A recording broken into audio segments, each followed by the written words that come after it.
আপনারা জানেন যে গতকালকে পুনর্গঠিত আন্তর্জাতিক অপরাধ ট্রাইব্যুনালের প্রথম রায় প্রদান করেছেন ট্রাইব্যুনাল এবং এই রায়ের পরে রায়ের শেষ প্যারাতেই উল্লেখ আছে যে এই রায়ের একটি সার্টিফাইড কপি ট্রাইব্যুনালের প্রসিকিউশন পাবে এবং একটি সার্টিফাইড কপি এই মামলায় যে আসামি উপস্থিত ছিলেন তিনি পাবেন এবং যে আসামিরা পলাতক আছেন তারা যদি 30 দিনের মধ্যে সারেন্ডার করেন অথবা গ্রেফতার হন তাহলে তারাও এই রায়ের একটি সার্টিফাইড কপি পাবেন ফ্রি অফ কস্ট।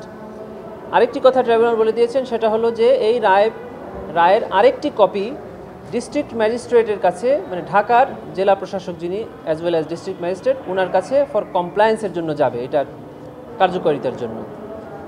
এটাই হলো রায় বলা আছে এবং এটাই হবে। একটা বিষয় জানতে চাই,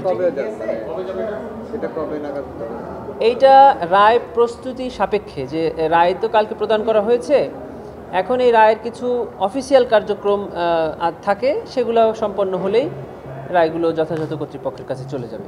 আরেকটা বিষয়, বাজেয়াপ্তের বিষয়ে নিয়ে একটু বলেন, কিভাবে সরকার এটা করতে পারে, বা যেহেতু সাবেক প্রধানমন্ত্রী এবং সাবেক স্বরাষ্ট্রমন্ত্রীর সম্পত্তি, বিষয়টা এইটা এই ট্রাইব্যুনালের ইতিহাসে প্রথম এরকম কম্পেনসেশনের রায় প্রদান করা হয়েছে।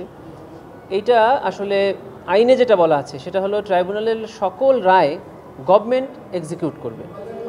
এখন এই রায়ের কপি যখন ডিস্ট্রিক্ট ম্যাজিস্ট্রেটের কাছে যাবেন, ওনারা সিদ্ধান্ত নেবেন যে এর কোন অংশ ওনারা কীভাবে কার্যকর করবেন।